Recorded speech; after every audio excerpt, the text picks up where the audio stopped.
You're listening to the Vent Podcast, where we bring you interviews and stories from around the world of wine and spirits. From winemakers and critics to sommeliers and master distillers, we'll explore the people and businesses who are instrumental in shaping the future of today's food and drinks culture. Enjoy the show. Hey everyone, welcome back to another episode of the Vent Podcast. My name is Brady, joined back in studio by Billy Galenko. How you doing, Billy? Very well. I answered very quickly there because my fiance said I had too long of a pause the last time you asked me how I was doing. Very fast. I'll give you the, you can have the opportunity to think about it a little bit. I know a new year, emotions can be complicated to sort through. Yeah, no, I'm going to shout out to her. I'm very speedy. But no, things are going very well. I had a nice long weekend here. I have a couple stories from last weekend that I can share, as well as we have a great guest, a returning guest, but friend of the program, but renowned sommelier and just wine guru, Parr today. I'm excited for that. Yeah, Raj I think he's been called the sommelier. So he's like the somm for the wine industry. Yeah. And now turned like winemaker and farmer and all kinds of other things. But vigneron, if you will. That's right. The definition of that word. Yeah, the wine grower. Highly accomplished though. Ran the wine program for Michael Mina's restaurants, opened wineries in Oregon, all around the Central Coast. So it'll be good to catch back up with him. Yep. Also famous in the wine industry author too, with the most recent thing being the Sommelier's Atlas to Taste, I think is the name. Mm-hmm. I always just call it Sommelier's. But yeah, I had two interesting stories from this weekend. First, we went down to Palm Springs for one day. I had never been. People really said, you go to do nothing there, like basically sit by the pool. Obviously, it's winter, so it wasn't hot enough for the pool, but it was still nice. But I was searching for basically the best wine bar there. It turns out not a lot of options right now in Palm Springs, except we found this place called Canopy Wine Lounge. Went in there mainly because I saw a terracotta egg, like a tank for winemaking, through the window. And I was like, maybe this is either a really expensive decoration or they're making wine in there. So we had to go check it out. So we did. Turns out they are making wine in there. I think it was Rosé Zinfandel that they're making right now. So that's pretty cool. But the interesting part to me, and I ended up actually speaking more with the guys who are running it and help opening it.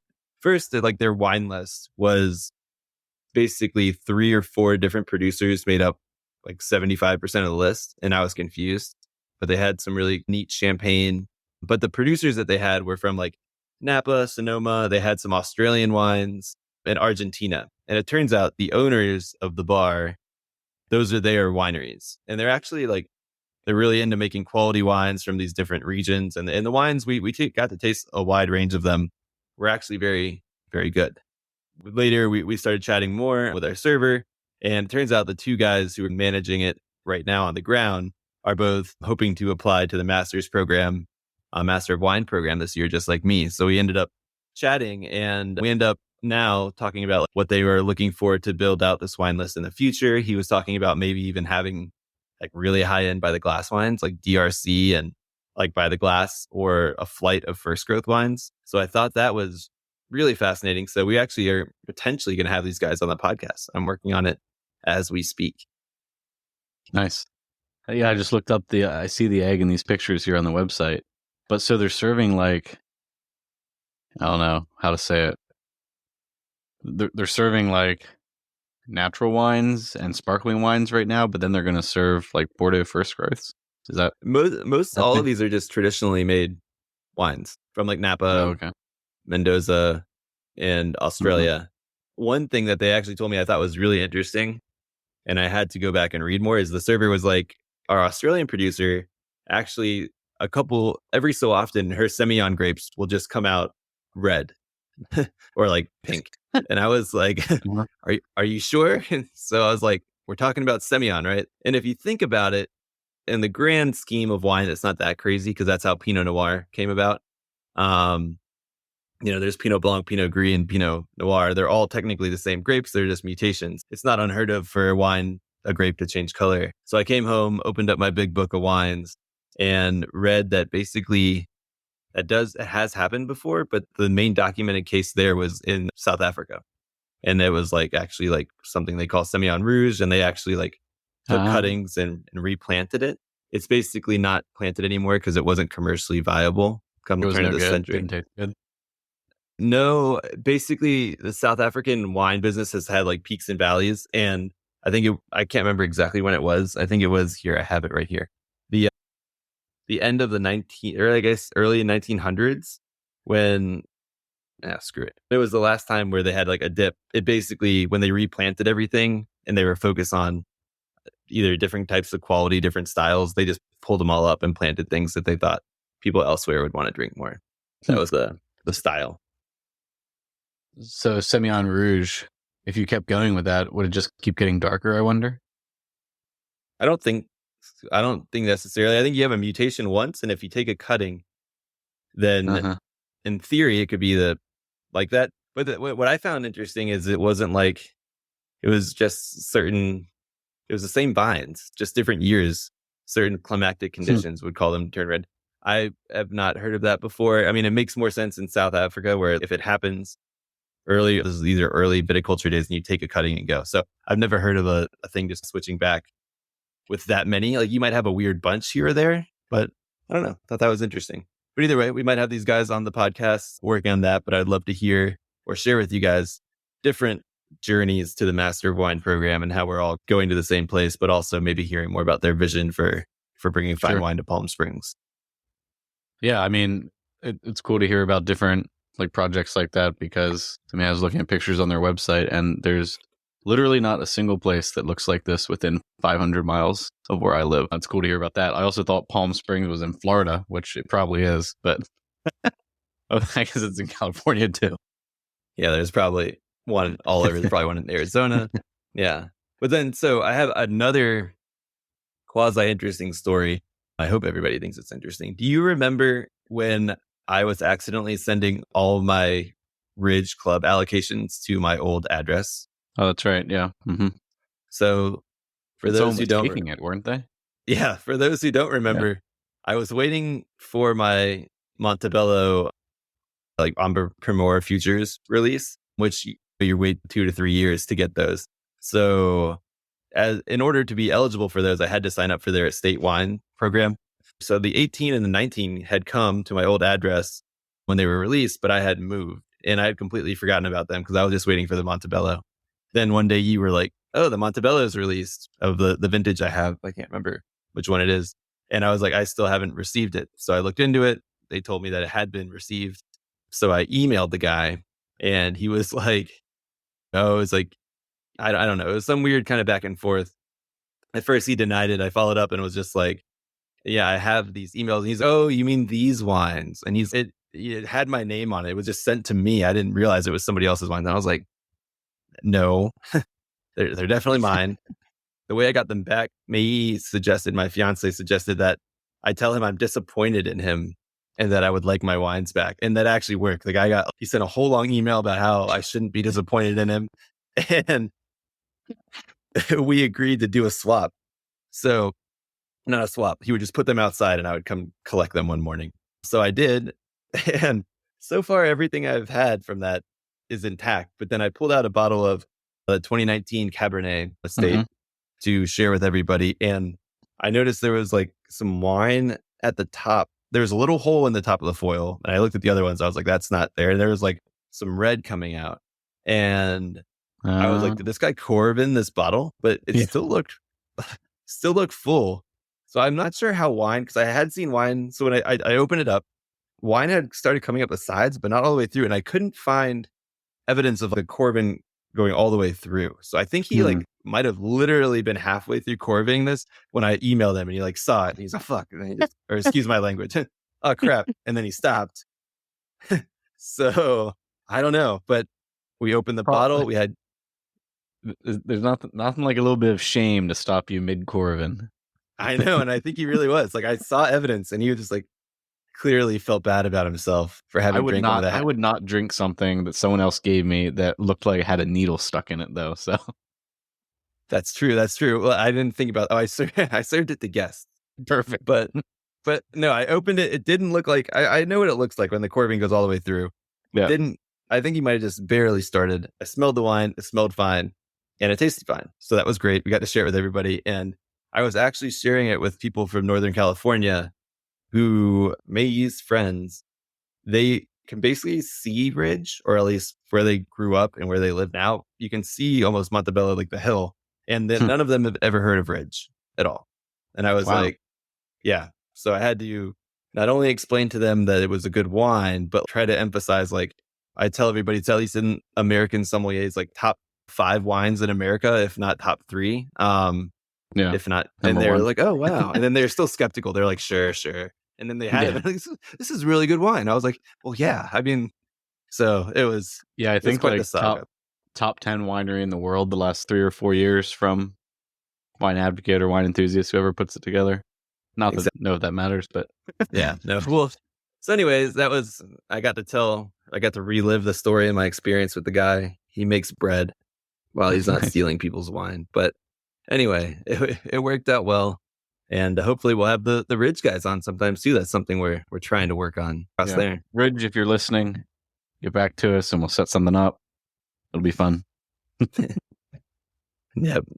Yeah, but I mean, for today, we have Raj, which is, like I said, friend of the pod now, second time, which is huge. Sommelier, been all around the wine industry. Has, I mean, in terms of his palate, regarded as having one of the best palates in the industry in terms of tasting wine, and that's translated well to his winemaking, I think. And yeah, like in music, you talk about someone having perfect pitch. I think Raj's reputation is that that's what he has for wine. Yep. And along with that, just like we talked about with Matt Kaner in the last episode, he has a real appreciation for kind of the history and the of wine and the expression of place. So we talk in this episode about a palomino that he makes from basically, I think it's close to 100-year-old vines out in Rancho Cucamonga. So historical vines. He brings an actual cask over from Spain, from sherry or Jerez sherry, and makes like a kind of quasi sherry style wine from that. And I think that's like super cool. It's like using all of his experience, his appreciation for wine, and really manifesting it in a wine itself. So I think that's a cool story, and we get to hear his point of view on how it's been Yeah. farming in California, other wines. It was a great conversation. Yeah, I hope you guys enjoy. I hope it gets you more excited about, yes, some of these small projects. I mean, obviously, Raj has large projects too. Like you think about Sunday and Evening Land, but working on a small project, getting behind the scenes look on Phelan evolving. Farms is the name. Phelan Yeah. Farms. Yep, that's It's right. throughout And the you can go back and listen to our episode last time we had Raj on, and definitely can hear some differences about how they've evolved, and they're getting ready to put in 40 new acres of vineyard too. Yeah, super cool. And one more is the Scythian too. That's the one he collabs with Right. Abe Schoner and LA River Wine Company. That's for those in California. You might be able to find those. Phelan Farms, I think, is a little bit wider spread, especially in some hospitality situations too. Yeah, that's right. That's right. Well, good. That was a great. I'm glad you brought the story about the Montebello wines being delivered back up. That's funny. Thinking about that. But now here's our interview with Raj Parr.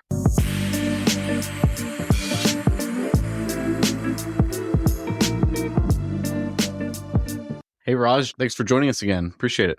Yeah, thank you. It's great to be here. Yeah, now second time on, which means you're officially a friend of the pod, which I don't know if that's a good association for you or not, but excited to have you back, and look forward to talking about last year as well as what's on your mind for, you said, the next 5 years, 2 to 5 years, because you're Yeah. thinking like a farmer now. Is that right? Yeah. I mean, it's anything you do in agriculture it's the current year is just what you have to do, but you have to pay attention to the next 2-3 years, to any change you make in planting or pruning or varietal grafting or whatever the case may be. Mm-hmm. So what are the, like, when you look back, highlights on the 2023 vintage, what first things come to mind from like a winemaker's perspective? And then we can talk about the vineyard a little bit. So in winemaking was very simple. We don't do that much different things, but it was pretty pretty good in the cellar. It was pretty easy fermentation. Everything was. We make the wines without any adding anything, so it was a fairly easy. Nothing went haywire. Touch wood. So far, everything's been okay. But on the flip side, in the vineyard of my short farming career, it's definitely the most challenging season I've ever seen. We didn't have literally. I don't know if I even had one day of humidity less than 60% here in Cambria, Hmm. which is very hard to organic farming, especially on the coast. It's just mildew pressure never slowed down. We started with downy mildew during flowering, so we lost probably 30% right there. And then to powdery mildew, we lost another 30 some percent. So Oh, wow. Of what a normal vintage would be. So we had a very, very small yield. So yeah, it was all in all, it was difficult in some of the vineyards, but we bought some grapes and we worked with some other vineyards in drier places and kind of in the county here in San Luis Obispo, and kind of like that's what we have to have. We have we have Fair and Farm, and then we also have Bridge Wines, which is the negos to buy grapes from organic vineyards and make the wine the same way. So we have to have that balance in case we have a vintage like 23, the yields are very, very low. 22 was also very low because of the drought and the very cool and wet spring we had here. But last year we had plenty of rain. So if all goes well, hopefully with lots of rain, and we had some sunshine, enough sunshine in the summer, so we should be good this year for flowering. We'll see. You always have to hope for the best, because if you go down the negative path, then you always think of the worst. Try to stay positive. Optimism is a good way to make wine. Our listeners who've been with us for a while probably heard your first episode and got an introduction to you that way. Obviously, folks can go back and listen to that. But why don't you just tell folks here your couple of projects, what they are right now, and the main varieties that you're growing before we keep going. So we have basically two parallel projects happening here. One is in Cambria. It's called Phelan Farm, and we have mostly Jura and Savoie varieties we have here. And that's very coastal, and everything is picked in October, and it's a regenerative farm. We have 11.2 acres here. We just added another 23 acres last August of planted vineyards. And I want to add another 7.5 acres of vines I'm planting this year in 24. So it's now going to be a nice size estate. And then we have wines we make from down south in Cucamonga, and that's called Scythian Wine Company. And those are, the white is Palomino, and then the red is the field blends of Zinfandel, Alicante, Mission, Grenache. And so we make a few wines from very old vineyards in California, many of them planted in the early 1900s, and one going back to 1896. So those are all east of Los Angeles. Yeah. Those are two wine projects focusing on these days.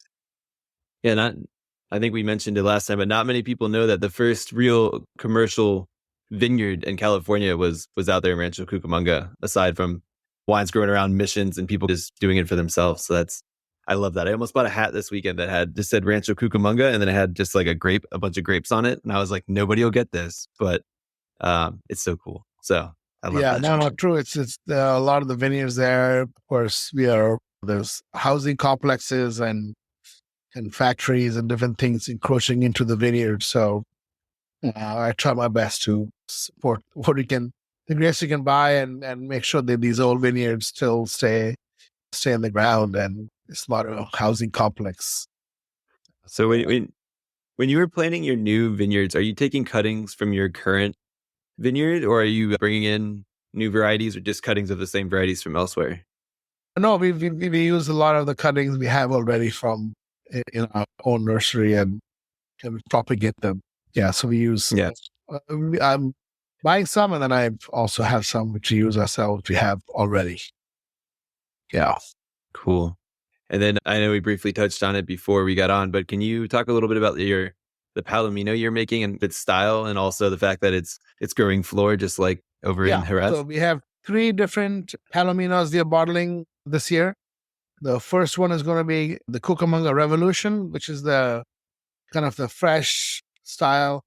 We bottle that in the spring, and that's more kind of, more kind of crisp, and Palomino is not a high acid variety, but it's more on the fresh style.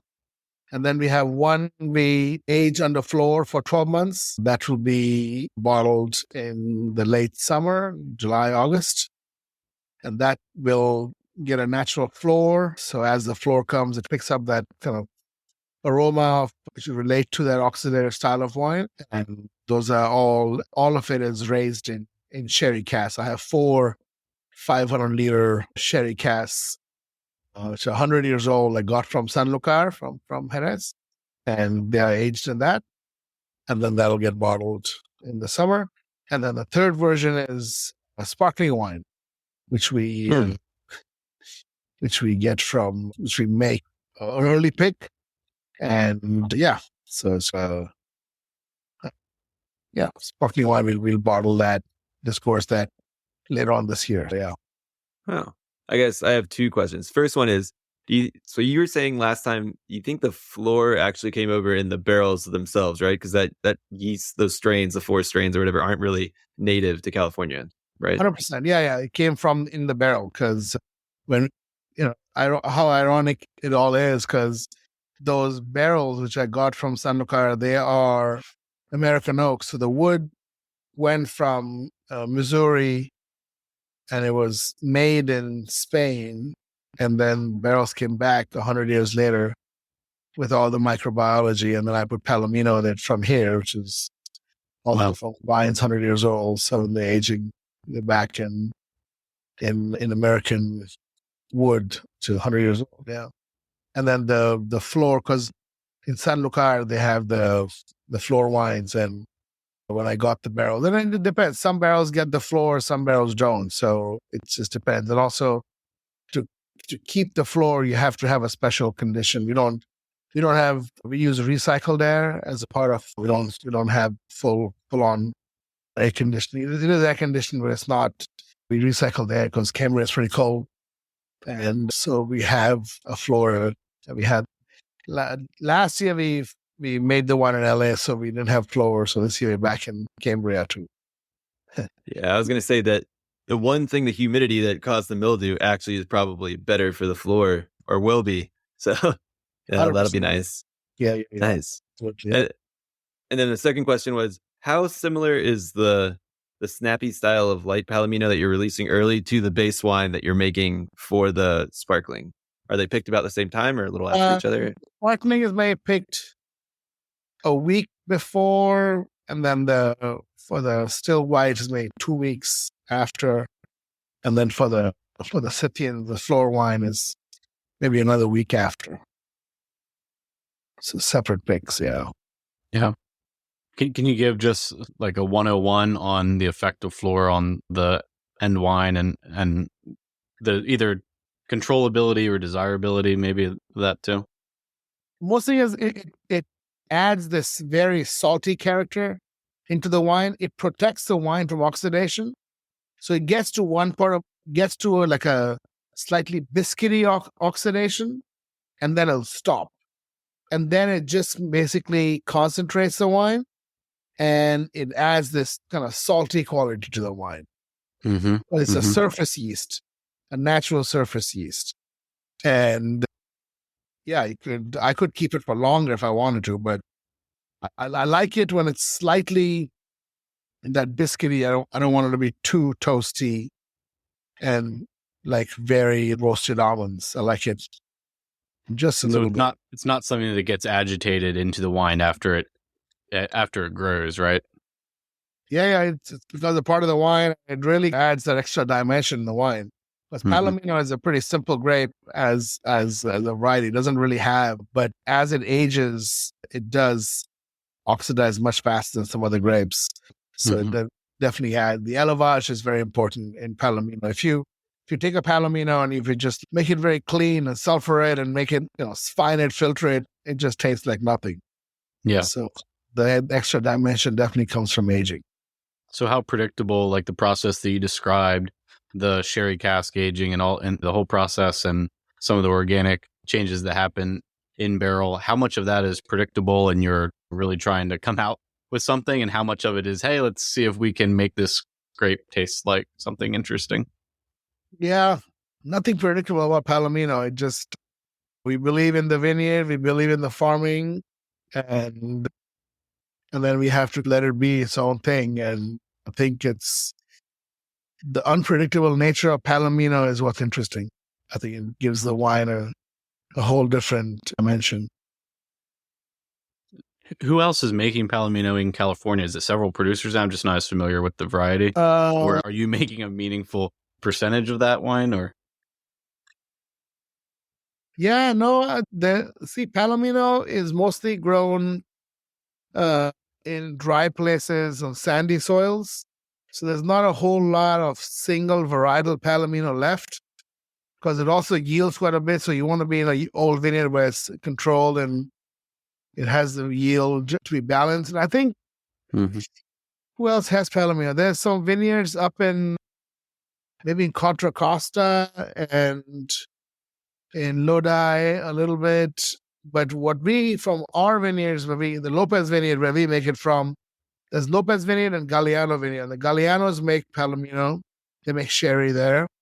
And then from our group, it's Abe Schoner, LA River Wine Company, Mikey Juni, Scar of the Sea, Herman York.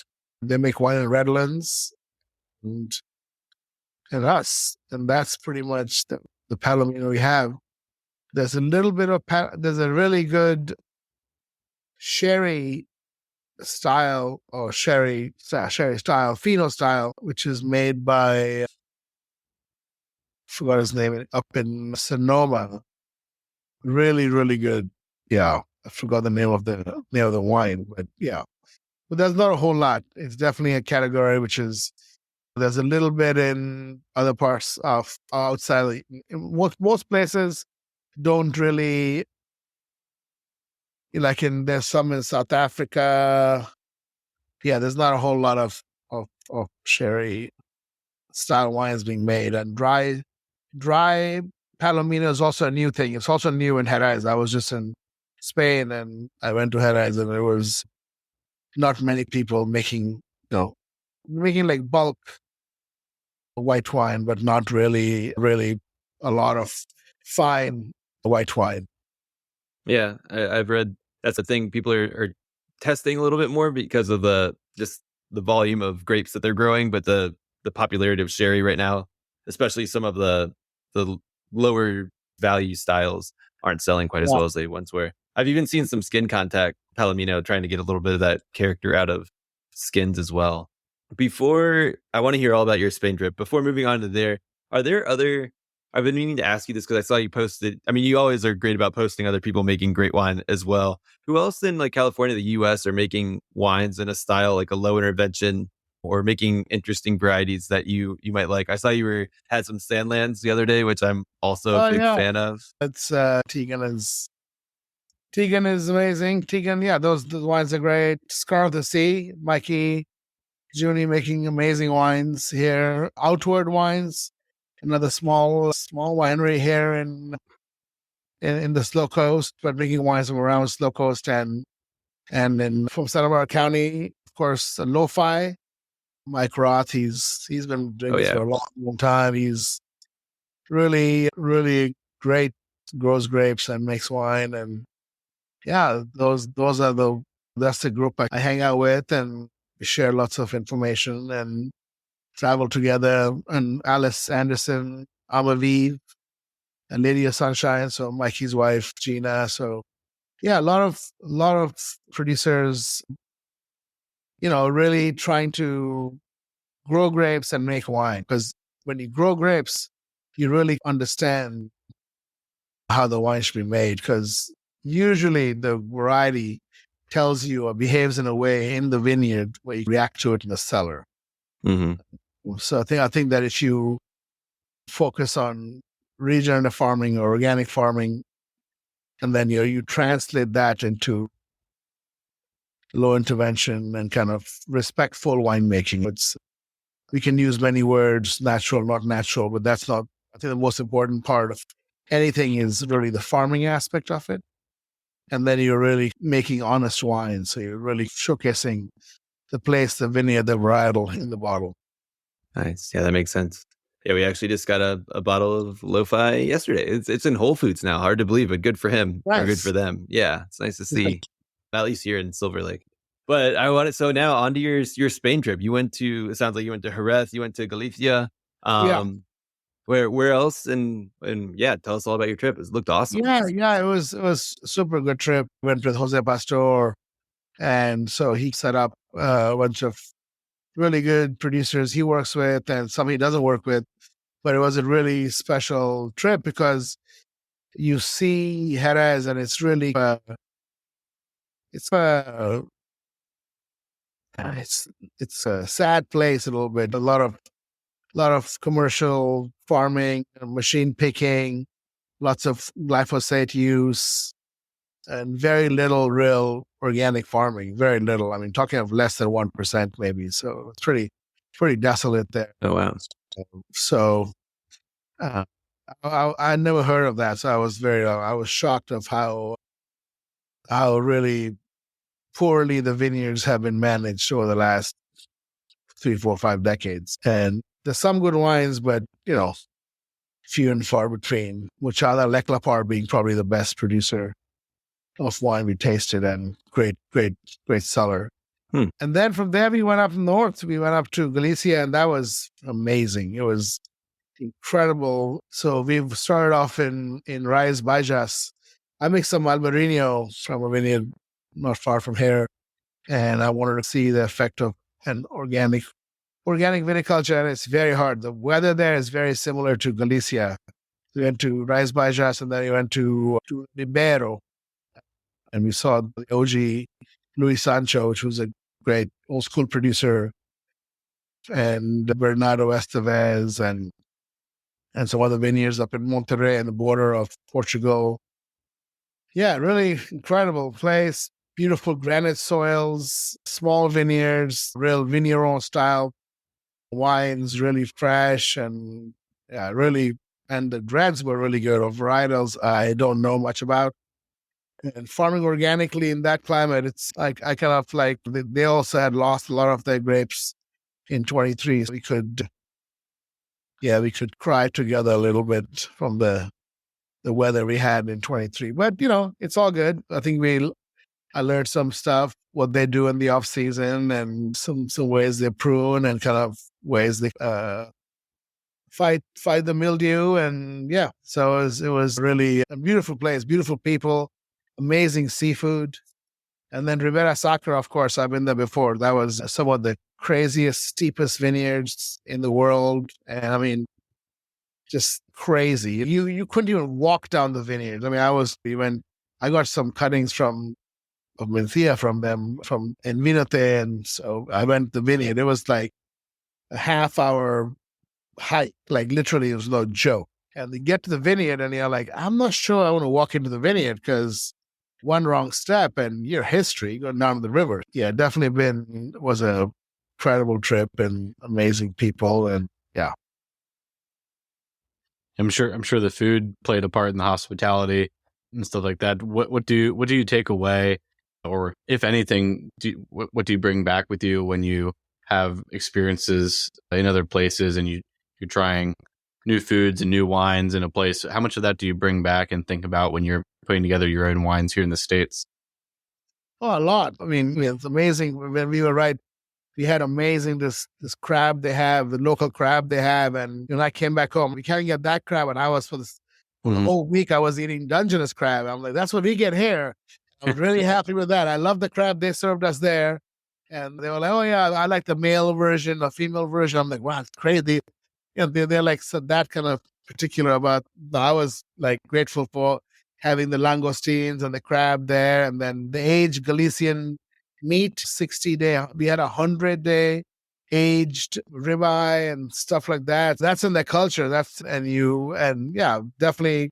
I don't eat that much meat, but I was definitely really like the man. And eating at people's homes, that was amazing. When we went to Pedro Guimara's house, and his mother is cooking us rabbit and this like what they eat locally, and but they go hunt it. It's not like they're going to a butcher and getting it, or they're going to get a pig. They got a boar. They're going to go and hunt the boar, and it's an amazing place. And I bring back just full of gratitude and just amazing humans. And yeah, I can't wait to go back and learn things. And you taste the wines in barrel bottles and whole bottles, and you really see how they work in these crazy, crazy steep vineyards. And the wines are so well priced.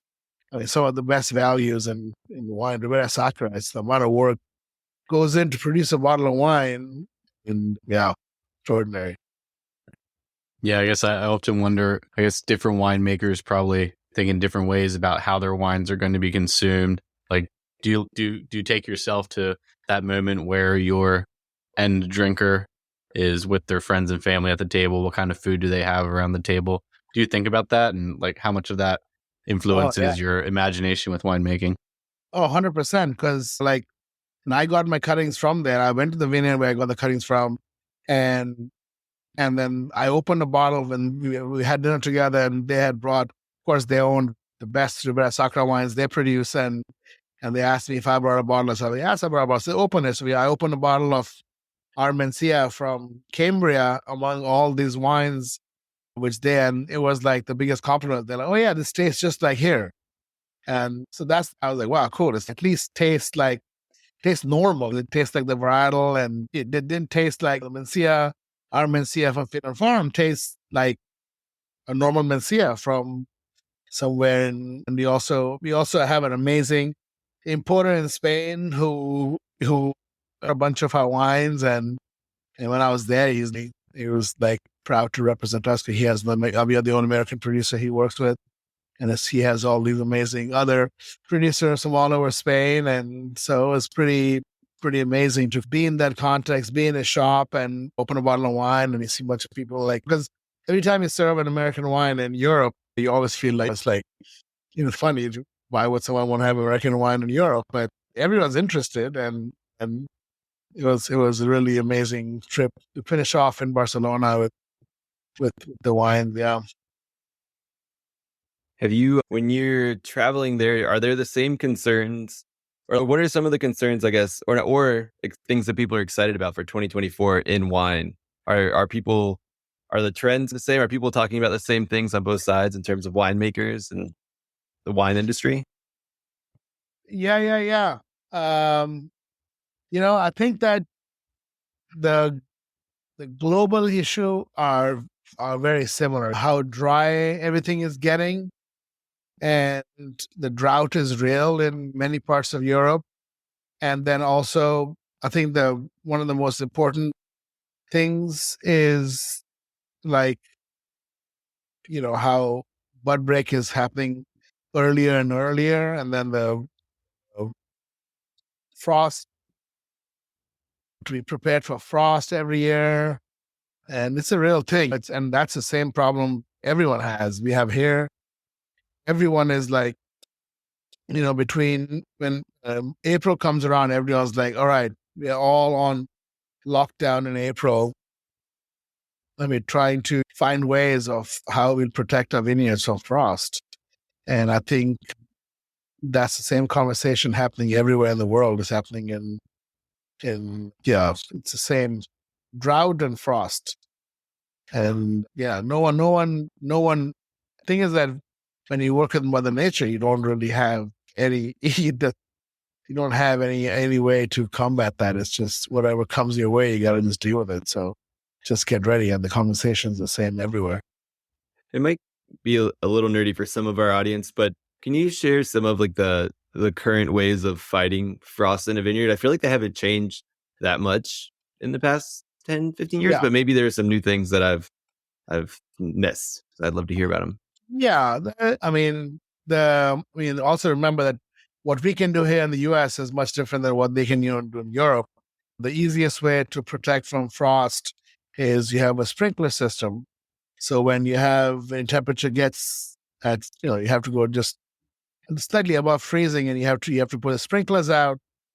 And so when it does freeze, when it goes below 0 Celsius and it freezes, you have the maybe the bud which has burst freeze outside, but not inside. So that's like one of the easy ways of doing it, but that's not permitted in most parts of the EU. You're not allowed to do it. Some places you can, but you have to get permission from the local council, and of course the one way that most people deal with frost is by burning a lot of fires, like small, not lanterns, but like unfortunately it's fossil fuels. It's like burning diesel or some kind of an oil, and we have a lot of it in between the vine rows. And so then there's the heat.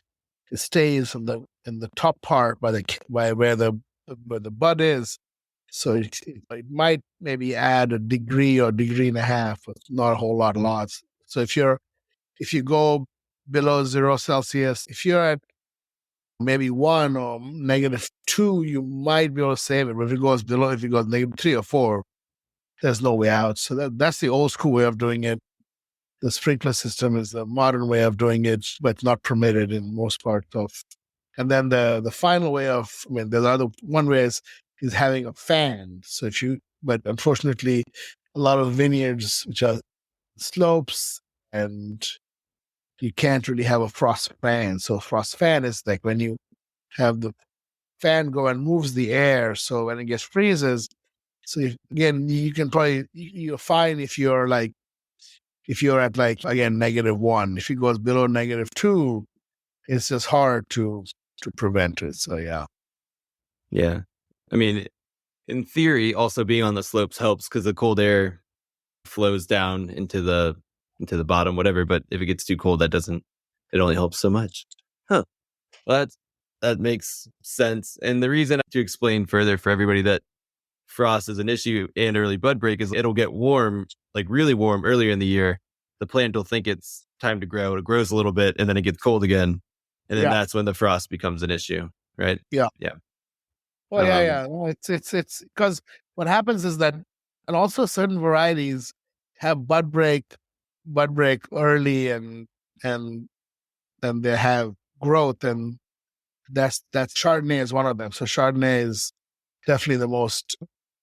So what people are doing, and what even we're going to do, is we're going to prune already, but we won't prune. Then we'll leave the cane long, so we'll only put it down and tie it in maybe first week of May. Until then, we'll just let it be. So just a way to delay bud break. Interesting. Yeah, that's cool. Yeah, are there some techniques that you've been studying over the last couple of years that you're now implementing in 2024 in your vineyard practices? I know we had talked last time about some stuff you were doing on the property, and just wondered if there's anything new that you were excited to try out or implement this year.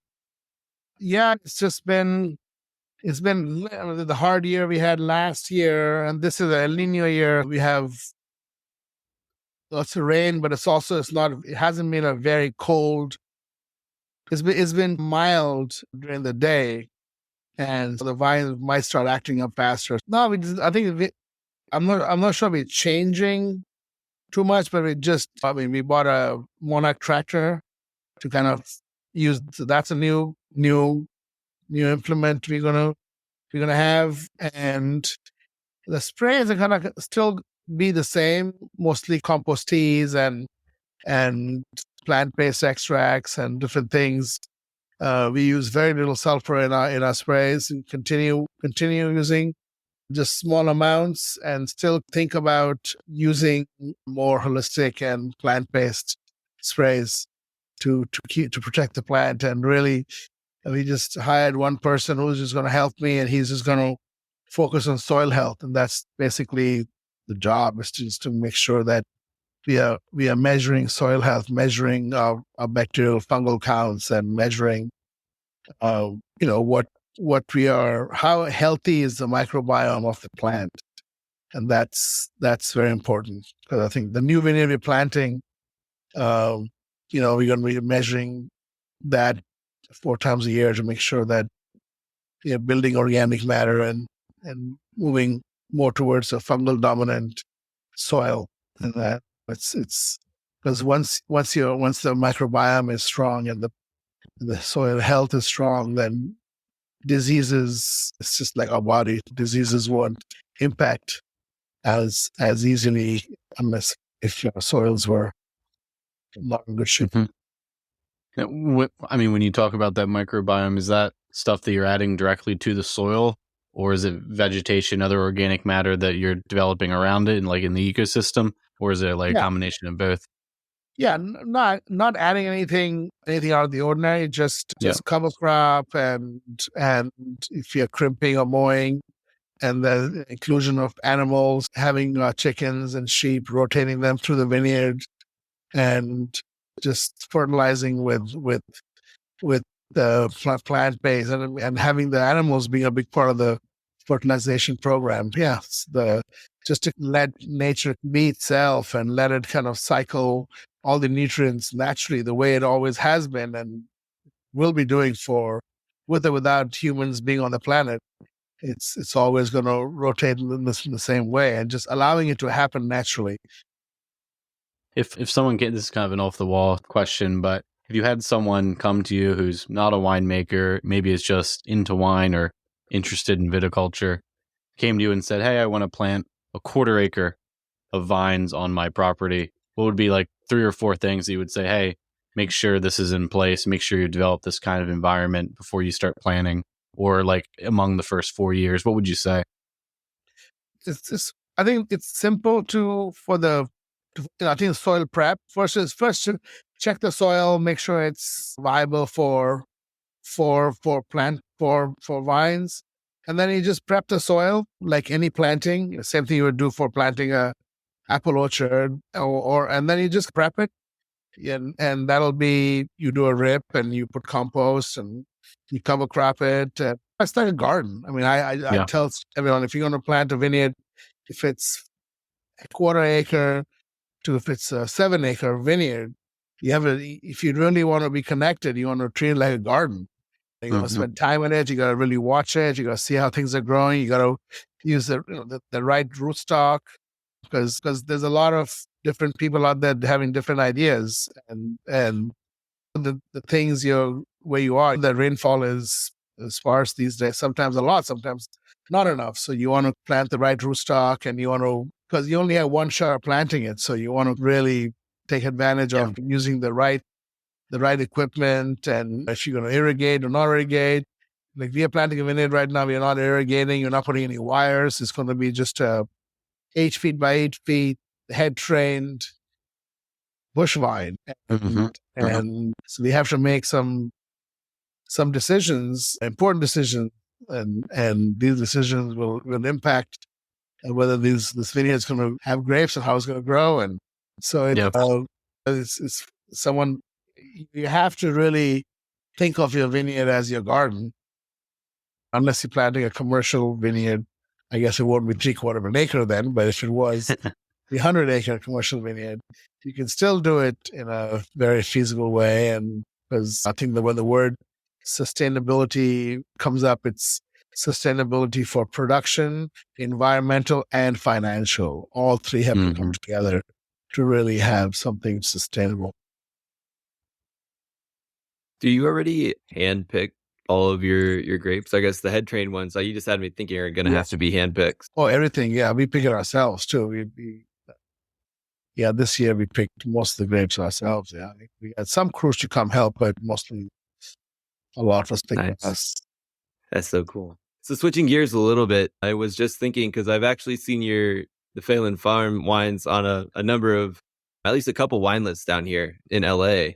how, and with talking to your friends, I'm sure you have a lot from your former time as a sommelier and then being a founding partner in BBG up in Santa Barbara. How have you heard about the hospitality industry for wine bouncing back on the on-premise since COVID? Yeah, I mean, I think it's been a roller coaster. I've heard, and I've felt it also because a lot of my friends have been. I think during the pandemic kind of course, stopped everything, and then when after that, it went up in a big way, and everything was really booming, and then there was, of course, the actors and the writers, all no, the strikes and stuff. So definitely, especially in the LA area. And San Francisco and California is definitely didn't have the strongest. I heard not the strongest last quarter of 23, and with the economic strains and none of us know exactly how 24 is going to end up. So there's definitely I think there I think it's up in the air to see how the next 3 to 6 months really pan out. But I think hospitality, it's tough. California is the expensive place to live and to get staff. So that's things. The things I heard. It's been slightly of a roller coaster of a few months. But yeah, I've been haven't been out that much since before harvest. So I hopefully after I'm back my next trip, I'll check some stuff out, see what's happening in the LA area. Yeah, well, for sure. If you're down here doing anything or throwing any events, let me know. I'll stop by. Where are you going on your next trips? Love to hear about that too. Yeah, I'm gonna go to France for just a few days. Go to Burgundy and the Rhone for 4 days, and then a couple of market visits. Go to London and to Stockholm and Oslo. Yeah. That sounds like a blast. I wish I could just follow around and get your tips. Where do you? Is there anywhere Yeah. specific? Or are you just Yeah, meeting? try to get some stuff done in the kind of off season right now. We started pruning a little bit early part of January, and then took a little break for the moon cycle, and then we'll get back at it early part of February. We have a little bottling, and then slowly prune our way through all the vineyards. And it's time I can go away for a few weeks, but after April, it's can be gone for a long period of time. So Yeah, that makes sense. I mean, we've been talking a decent amount here in the first couple episodes of the year about both things that folks in the industry have been talking about, focusing on for 2024. Is there anything outside of your of obviously focusing on regenerative, sustainable agriculture there at your properties? Is there anything outside of that you think that folks in the industry should have their eye on for 2024, whether that's in the market or with consumers, those kinds of things? well, I don't pay too much attention to any of that. I'm just more I'm just trying to put my head down and kind of plant this new vineyard and get my vegetable garden all squared away. So that's what my focus of 24 is. We'll have a new set of animals coming at the new vineyard, and we have an acre of vegetables going to go in the ground, and it's just that's my focus. I haven't thought too much outside of that. I got to get that done, and hopefully end of the year, early next year, to redo the tasting room here in Cambria. And that's just things I'm already like thinking about January of 2025. Yeah, that's my focus now. You're in the mindset of a true farmer. It doesn't matter what's going on out there in the politics or in the industry, or I mean, you have work to do. You have things to focus on. So I appreciate that. I think that's probably the best advice for the year. I live in Cambria, so it's quiet, and there's not that much action here. You don't see any rallies or demonstrations, or no one's angry. Sure, right. Everyone's just chilling. And if I'm at the farm, there's no phone service or internet anyway, so it doesn't really matter. I don't. I mean, this hours it's for a computer is rare for me. I don't even spend an hour on a computer a day. So nice. I was going to say, I'm jealous of that. I spend way too much time in front of a Yeah. computer. Us with our 12, 11 hours a day on the computer. Yeah. But one thing before we wrap up here, I just wanted to thank you while we were still on the podcast for your recommendation. Last spring, we ended up going to Clos Saint Magdalene down in Cassis. Yeah, and it was awesome. We got to see it both from the water, like looking up, and then also like looking back down. They were replanting some vines, but it was still gorgeous. So thanks again for the recommendation there. Great. It's totally worth it. That's amazing. Yeah. Great. But yeah, so thanks again so much for joining. As always, I could pick your brain on everything, especially the viticulture side. I love it, and the vinification side of things. Thanks again for joining us. Yeah, of course. My pleasure. Thank you.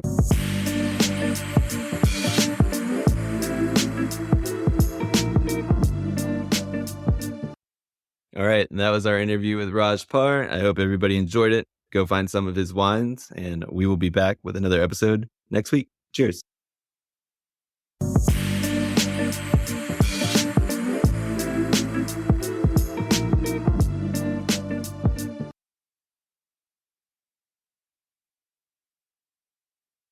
To check out our current offerings and to sign up for the Vint platform, find us at www.vint.co.